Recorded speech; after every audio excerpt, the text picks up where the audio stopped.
Hi, everybody. My name is Mel Walker, and welcome to the National Youth Ministries Conference, sponsored by Vision for Youth.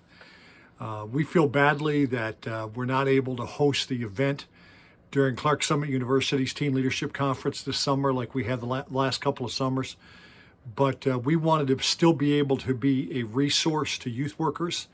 And so Tim Algram and I were talking this through, and we thought it'd be a great idea to be able to offer these workshops on our Facebook page and online and then have them available to you. So we're going to be able to do that.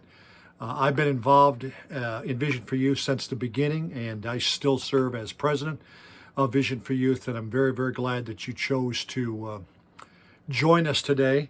I don't know if you can see clearly behind me on my screen, but I do want to say that I would love to be a resource to you. I love to be a resource to youth workers, parents, church leaders, and so on. If there's anything that I can do, please let me know. My contact information is there, and I'll make it as available. I'm going to put the slides for this workshop and other materials available on my website, which is goingonforgod.com, goingonforgod.com, and you're welcome to download the slides or whatever. But probably the best way to reach me is by email, and you can contact me at mel@visionforyouth.com or melwalker@epix.net, and I would love to stay in touch with you. And again, if there's anything that I can do to be able to help you. Also, on my website, on my blog, which is melwalker.org, I'm going to be posting some of this material regularly on aging youth workers, and so that will be available there for you as well. But what I want to do is talk to you for a few moments, and then, I forgot this, that my slides behind me again are showing up, that I do have several books available, and you can check them out. I've written 13 books, and all of them have something to do with youth ministry, and those are available on my website, which is goingonforgod.com. And if I can help you with any of that, or you can contact me, bulk rates or whatever, I'd be happy to do that as well. What I want to talk with you about for the workshop today is the graying of youth ministry. And basically what I want to talk with you about is the role of older people, older adults in youth ministry today. I know many of you know me, but I'm just going to shoot straight with you today. I am 66 years old. I am on Social Security. I have my Medicare card, and I have my AARP membership card. I am way too old to do all-nighters. I am way too old to play tackle football. I would fall on you and hurt you and crush you. But I am a youth pastor. I have the opportunity of serving with the youth group at Wyoming Valley Church in Wilkes-Barre, Pennsylvania. I work with my son, Pastor Todd Walker, who is my lead pastor, and we're having a great time. One of the things that my wife Peggy and I have learned in ministering to kids today, which is I think is a big, big deal and a major observation. And that is, so many young people today are from non-traditional, dysfunctional, or hurting households. So many of them. In fact, I think every single young person in my youth group would be categorized from a dysfunctional or hurting household. And one of the things that we've realized is the importance of the role of older people in our youth ministry, the importance of older people. And it's almost like the kids in our youth group look at us like grandpa and grandma. And I kind of laugh about that and joke about that and smile real big. But many times, not just necessarily our kids, but many times kids today, their parents or their home situation is hurting. We'll talk about that. Or at least non-traditional. But their grandparents are stable, they're providers, they're a respite, they're a place of safety. And many kids today have that positive relationship with older adults, and they look at them like grandparents. In fact, it's probably true that relationships often skip a generation, and we go back and kind of like the generation before our parents are the ones that we have a closest relationship to. And I'm not sure that's a scientific observation, but I think it's true. And so I think that there is definitely a role. for older adults in youth ministry. And I'm going to talk with you about that as we go through that today, as we go through this material, the role of older people, not just to say, okay, I'm an old guy and I'm still doing youth ministry, but also that I'm encouraging youth pastors. And so all of you that are watching this, honestly, recruit people that are the age of parents of teenagers, or recruit people that are older than that to be youth workers. And I know, I get it. They're going to say I'm too old. And you need to smile real big and say, no, you're too old to play tackle football, but you never get too old to minister to kids. And I think sometimes we have an old attitude, or maybe a critical attitude. That's a problem. But if our heart is to allow them space to live, allow them space to grow, is to do whatever we can to encourage them to grow, to provide resources for the kids to grow. All of those things are things that older people can do well.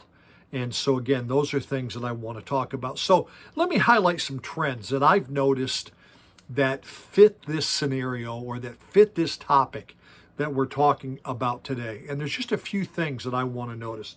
Number one, I have noticed that there are fewer churches out there that have vocational youth pastors. Tom Rainer, who used to be the head of Lifeway and now has his own consulting ministry, has said there's fewer youth pastors in America. I think there's a lot of factors for that. I think one is smaller churches, which means fewer staff. I think the number of churches closing. I think another one is the number of church plants. I have observed that in church planting, the youth pastor is not the first person that they hire. It's probably a worship leader. And then another trend, I think, that fits with that, and that is many churches call me looking for people to be assistant pastors or youth pastors, because I've been at 2 different Christian colleges. I've been at a denominational publishing house. I mean, I have that kind of ministry. And I know that more and more, I think this is a trend, and I think we could substantiate this too. And that is more and more churches have, the last few years, have looked for family pastors instead of youth pastors. I'll be honest with you and say I'm not sure that always churches know why or what they should do with family pastors, but that is a trend, and it is something that they want to do. And I think maybe the influence of organizations like Orange, we'll talk about that in a minute, or D6, Deuteronomy 6, or some of those other organizations have led to that. And I think that's true. What I did in getting ready for this workshop is I just looked online at some of the different Bible teaching denominations that list their churches on their websites and so on. And I tried to do the research, which again, this is probably not scientific, but again, there's fewer churches than there were even a decade ago or a couple decades ago that have youth pastors. And so I think that here's what all that means. And I think because of that, churches still look at somebody and say, well, we need somebody to work with youth. And so they end up looking at older people, maybe parents of teenagers or whatever. And so I do think also that there's some churches that just aren't doing youth ministry. But because of the rise of the nones, N-O-N-E-S, where fewer young adults are in church, and a leading indicator of churches is that people say, well, I'm not a part of any church or any specific denomination or whatever. And that is a lot of churches, those young adults, those people that used to be the, wear Bermuda shorts, even in the winter, have a whistle, drive a convertible, that fun, stay up all night, Pied Piper type youth pastor, that some of those people aren't there. And so they look at older people to be youth workers. And maybe, folks, maybe that's a very good thing. Maybe that is. I think the second trend, and that is certainly this is a big deal today too, and that is there is a growing number of non-traditional households, which also indicates that there's something that fits youth ministry, and that is kids are hurting. A lot of kids are from, again, dysfunctional, broken, hurting, non-traditional families, which means their home life isn't positive. I think the influence of Orange, of D6, but also the family integrated church movement has led to the idea that youth ministry is not what it should be or not what it once was. And that makes a lot of sense, except that The trend that I have noticed as a guy that travels quite a bit until the coronavirus hit in or whatever, which means I'm here in my basement office. But I think the trend has been hurting families, hurting households, which means, again, the trend is not this supportive group of godly parents at home that are absolutely committed to discipling their kids. There are some of those, praise God for that, and certainly the statistics are true, and that is kids that are from good homes and from good churches, those are the kids that grew up and go on for God. But that is not the trend. Let me just read to you some statistics that are out there. All of these things I got from this book, Generation Z, A Century in the Making. But let me just tell you some of the statistics that are facing households today. In America today, there is a rapidly decreasing number of children that are living with two married parents. That's just not the trend. The number is going the other way. There is an increasing number. Look at the demographics in your town, in your area. There is probably an increasing number of single parent homes. Statistically, people are getting married later in life, having children later in life, but are also from single parent homes. There's an increasing number of living together, not married, cohabitating, and not married parents. Increasing number of that, according to that book, Generation Z, A Century in the Making. There's a growing number of just single parent households. We talked about that, and especially moms. Especially moms. There's a growing number of multi-generational homes. Some of you know that I'm a student of generations, and that is especially true the last couple of generations of millennials and Gen Z, maybe even Gen X before millennials and so on, and that is multi-generational, where grandpa and grandma live there, mom and dad, and kids. There's multi-generational people living in the same household, which does make a difference. That has not been the case until recently in Western culture, although it has been the case in a lot of Eastern cultures as well. There's an increasing number of same-sex households. The LGBTQ, that attitude, that philosophy is growing in America. Those are not huge numbers statistically yet, but you're probably going to face that in the church, trans, all that. You're probably going to face that.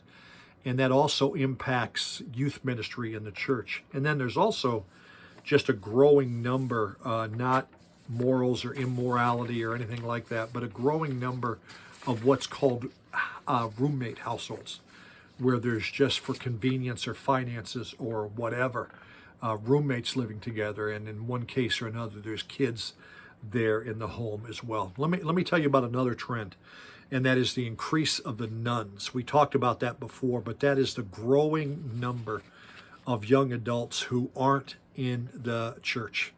Young adults who have walked away from God, who have left the church, where other things, you talk to youth pastors around the country like I do, and you're going to find that that is a big, the young adults, the old pool of those young adults that would make great youth pastors or youth workers, that those people in a lot of cases aren't there, or they're not there in mass, or they're the people that are doing Little League with their kids, they're doing weekend sports, they're doing those kinds of things, where those are the people that Barna and other people talk about are probably coming to church one Sunday morning a month or less. And so those are the people that are not being counted on for youth workers in the church. And so I think that that's something else. I do think that there are younger generations that have positive relationships with older adults. You've noticed the bumper stickers. My kid's an honor roll student at Lincoln Elementary or whatever. A national organization said recently 9 out of 10 of millennials and younger would love to have an adult mentor. I think there's an opportunity in the church, and that is I know one of the workshops this week, Emily Gaiman is going to talk about stories. And one of the great things that we can do in our churches is get older people to tell their story. Get older people. Psalm 78 says that the younger that there rose a generation which knew not God, where the works that He had done, they forgot the works of God. And it tells the older generation, basically Mel's paraphrase, to tell God stories so that they wouldn't forget the works of God. Get the generations together. Make sure it's a positive, healthy environment. Child protection, that's huge. Very, very important. I have an article about that on my blog, melwalker.org. But that's a big deal. Get the generations together where they can tell their story. And I think their stories. I think there's one other trend, and that is, I'm not a critic of youth ministry. I love youth ministry. I write about how youth ministry is really, really important. But I do think that there are some that have an unbiblical approach to youth ministry. And I got old guys playing soccer and playing ball on the slide, if you can see that behind me. But I think that old fun and games, keep kids up, entertain kids, be a consumer, give them whatever they want. I think we've got to shatter that. I think that philosophy. I think what we have is that idea that, boy, you get too old to play tackle football, you get too old to be relevant, you can't play guitar, you're not going to play video games. I think we got to shatter that and say, yeah, you might get too old to play tackle football, but you never get too old to minister to kids. And I think if there's positive relationships being built, healthy relationships being built, I think older people can do that. And like I said before, I do think that generationally, we're living in a great opportunity where older people, and I've given you some of my theories why, that older people can have very, very positive relationships with young people. And I think a lot of it has to do with that grandparent thing that I talked about earlier. And so that graying of youth ministry, I think that's something to think through. Let me talk to you about some suggestions. And before I get there, let me just talk to you about two books. I love books. I'm a writer, but I'm a reader as well. And I think there's two books that you ought to devour, to think this through. Who are the best youth workers in your church? One is Growing With by Kara Powell and Steve Argue from Fuller Youth Institute in California. Devour that book. And I think another one, brand new book by Barna, Faith for Exiles, about the young adults who stayed in the church, the ones who didn't leave. And why did they stay? What can the church do with them? And both of those books are really, really important. And honestly, youth workers and church leaders, lead pastors, need to devour those books. And so, but let's talk a little bit. And yeah, you can get those. We're going to give away some books this week, and I'm going to give away the Faith for Exiles book to somebody. We'll talk about that in other venues. But yeah, get those books. Very, very important. So let's talk about some suggestions for a little bit. I put this there in the notes. Members of younger generations are much more likely to value the mentoring influence and intergenerational connections from older people than were other generations. And so youth workers, you may be this young youth pastor guy, or whatever, but honestly, I just want to encourage you to build older people into your church's youth ministry. And so here's some suggestions about that, because one of the key reasons is because Gen Z, but also Generation Alpha, younger than that, relate really, really, really well to older adults. My grandson has been in first grade here this past year here at Abingdon Heights and Clark Summit, where we live, and I'm amazed. Often I go pick him up, or my wife goes to pick him up at the school. I can't believe how many grandparents are there picking up their kids. Generation Alpha is going to have, that's a trend to think through, and for kids, for children's ministry, for youth ministry as well, and to connect the generations. It's so important in the church, so important in the church. And I think that's an observation of something that we need to think about. So again, suggestions. Let me just go through some things. Number one, what can older people do? Number one, pray. If there's anything that you can do, get the older generation in your church to pray specifically for the emerging generation, specifically, individually, by name. Give them a list. Show their pictures up on the screen. One church I was in, some of you have heard me tell this story. They made baseball cards of every kid in the youth group and gave them to the senior citizens. Get the older people to pray for kids by name. It will revolutionize things. What will happen is the old people start praying, and then they'll go out in the hallway and try to build relationships with those kids. Of course, build child protection, all of those things, but that is so, so important. Number 2, encourage the older people to make positive, growing connections. What I mean by that is relationships don't just happen. Relationships need to grow over time. It starts maybe in the church foyer, in the hallway, and grows, but make connections and encourage your older people. The Fuller book talks about growing with. Their series before that about growing young talks about that, about how churches, here's the thing, and I talked about all the trends before. Churches that become one generational, old, get old very quickly and die out. And I think what we've got to do is be intentional about getting young. I do. And I think one of the things to do that is encourage older people to build relationships with younger people. And that just takes a positive instead of a critical attitude. And leaders can facilitate, pastors, youth pastors can facilitate that. Number 3, encourage the older people to edify and encourage them spiritually. There are way too many discouragers in the church. Way too many discouragers. What we need is an older generation of encouragers. I love the story in Acts 11. Barnabas gets to Antioch and it says he arrived, he saw the grace of God. I love that phrase. But then he said he encouraged them all. And I love that. What we need are older people that have the ability to encourage, to build growing relationships, and to be positive. And again, pastors, youth leaders can facilitate that by getting them together, game nights, fellowships, tell your story night, those kinds of things. We're out of that, positive relationships, edifying. And then as they build those relationships around God and around the principles of the Word of God, edifying, helping people grow spiritually, grow out of that. Yeah, if there's anything older people can do to mentor, I think the best mentoring anywhere takes place in the church foyer. I think mentoring is different than discipleship. I think mentoring is basically do what you do, just do it with somebody younger. It's a shame that older people, generations have gone by, they're not teaching life skills anymore.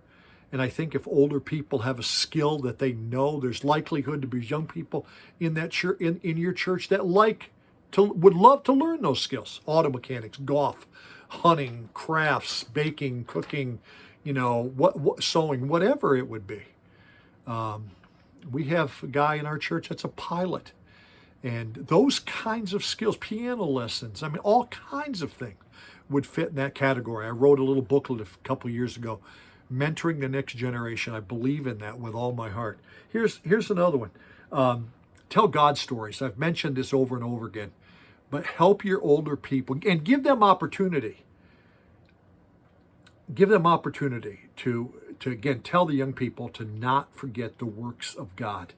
What has God done? What have you seen God do in this church? That is really, really important, the importance of stories. One of the things that older people can do is invest in them. Chances are older people have resources. My McDonald's $1 iced tea. Older people probably have resources that other generations, maybe money, maybe stuff, maybe abilities, bake cookies, maybe money, that they can invest in young people, and that can be a very positive thing as well. And then here's the big piece of advice that I would tell older generations, and if there's anything that I can do to tell older generations this, and that is there comes a time where older generations need to get out of the way and let younger generations lead. I have put this on Twitter, and I've tried to say this in whatever voice that God has given me. But baby boomers, people that are my age, are lousy at handing off authority, handing off responsibility. For some reason, our generation is terrible at that. Maybe we want to grab it. Maybe it's because we think we're perpetually young, whatever that is. But our generation needs to be, in fact, there's tons of baby boomer churches, baby boomer organizations out there, tons of them that are getting old and are getting one generational because my age people are not good at handing off leadership responsibility. So your church needs to be intentional about identifying younger leaders. How do we do that? Mentoring them. That ought to be a great thing that older people can do as their days wane, as we get older. We may not have the vigor, have the energy to be the leader anymore, but maybe we can mentor. And there's a lot of models about that. And so if you can do that, then that would be great. And so let's talk about practical things that older people can do to minister. I'm just going to go through this rapid fire, and then I'm going to talk, just before we're done, about what do you do if you're an aging youth pastor. But let's talk about this for a little bit. How can older youth workers minister? Number one, simply learn the names of younger generations and greet them in the church foyer. If you're an older person or if you're working with older people, that's where it starts. That's why that baseball card idea, giving them a list, giving them pictures of younger people where they can learn the names and the faces and build relationships. Number two, pray, pray, pray, pray, pray, individually, specifically, fervently for the young people of the church. It will revolutionize the church if that happens, where they're honest to goodness, praying for kids, praying for teenagers, praying for young adults. It's amazing how that will change things. And God will use that prayer to put a burden on their heart for younger generations. I tell older people, interact with young people, have fun, lighten up, don't be so stiff. Not everything is hard, not everything is difficult, not everything is bad. And so lighten up, have fun, do interesting things, things that you know, things that you think are fun. Chances are there might be young people in your church that love that. And then don't be afraid. I tell older people, don't be afraid to learn new things from young people, computers, technology, or whatever. There's a lot of people writing today about reverse mentoring. You want to develop leaders in your church, then develop a way of reverse mentoring, and that is younger people have skills or have abilities that they can teach older people, and maybe it's technology, whatever it is. That could be an amazing thing for your church as well. And then I tell older people too to look, I've said this over and over again, look for opportunities to tell your story. Look for opportunities to share your testimony of what God has done. And then if you're an older person, this is huge, and that is listen to kids tell their story too. You will be amazed at the connections that grow out of that. I would encourage older people, including me, keep your mouth shut sometimes and learn to listen. That is really, really, really important. And then if there's anything that you can do to encourage young people to grow up and go on for God, that is your role. Anything that you can do to encourage the older people in your church, to encourage kids to grow up to go on for God, to be an encourager. I said this before, there's way too many discouragers, criticizers. And I hate that on social media. Quit it. The Bob Newhart thing. Just stop it, stop it, stop it. Let's be encouragers, and we've got to shatter that. We do. We have to break that mold of where somehow it's accepted to be a critic, to be negative. Stop it.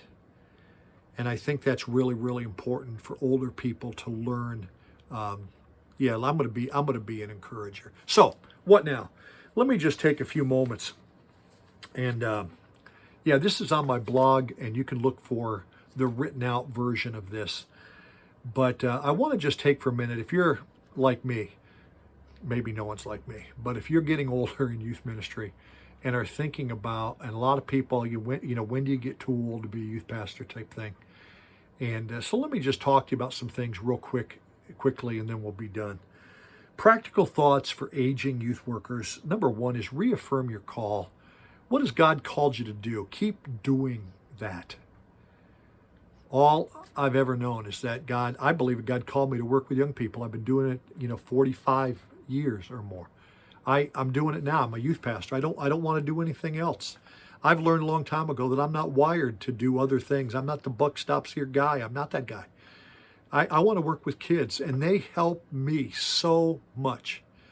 And so I would just say, what has God called you to do? Figure that out. And I'm not saying that God doesn't change people's roles or whatever, but I want to be a guy that concentrates on what God has called me to do and what God is wired for me to do. Number two, stay relevant. If you're an aging youth worker, stay relevant, stay current, do your research, stay connected, and learn all you can about emerging generations. Gen Z, read all you can. Gen Alpha is coming right behind them. And I will tell you the number one way, without a doubt, this is like profound level. The number one way to learn about kids is spend time with kids. Go to football games, go to basketball games, go to the schools, go to the plays, go to the concerts, go to the library, go to the bookstore at secular universities or whatever. Spend time with kids and be an observer. And be positive in that. That is really, really important. Number three, if you're an aging youth pastor, what do you do well? Concentrate on your strengths. It may not be this all-night, game night guy. You can recruit people to do that. But it may be teach the Word of God. It may be build relationships. Concentrate on your strengths. And I think here's the thing, and I think this is like the biggest advice that anybody ever gave me about the subject of spiritual gifts in the Bible. And that is, don't worry about finding your gift. Figure out what God is blessing and do that. That's probably a gift, an area of giftedness. What is God blessing? What does God bless when you do? It might be one-on-one, it might be teaching, it might be an encourager, it might be an exhorter, whatever that is. And that's probably, again, an area of giftedness. And so that's something that, concentrate on your strengths. Number four, so important. If you're an aging youth pastor, recruit other people for you. I mean, you may be Superman. I doubt it, but you may be Superman. But even if you are, that's not a good model for a youth worker. Get other people involved. And if you're an aging youth pastor, you can recruit younger people to help you, or people that have a skill set that you don't have. And I think, again, older generations, maybe baby boomers, maybe Gen X, maybe millennials as we get older or whatever. You don't have to do everything. I think that model of youth ministry has to be shattered too, and that is youth pastors are the whole show. They're in the worship band. They do all the announcements. They teach every time. They run the activities. They handle registration. They build the website. They decorate the youth room. Quit it. Get other people involved, and you're not that Superman guy. Get other people and let that, so that you can concentrate on your strengths, and and build a team around you. I'm a basketball fan, and I just watched the edited version of The Last Dance, Michael Jordan's story, Phil Jackson, Scottie Pippen.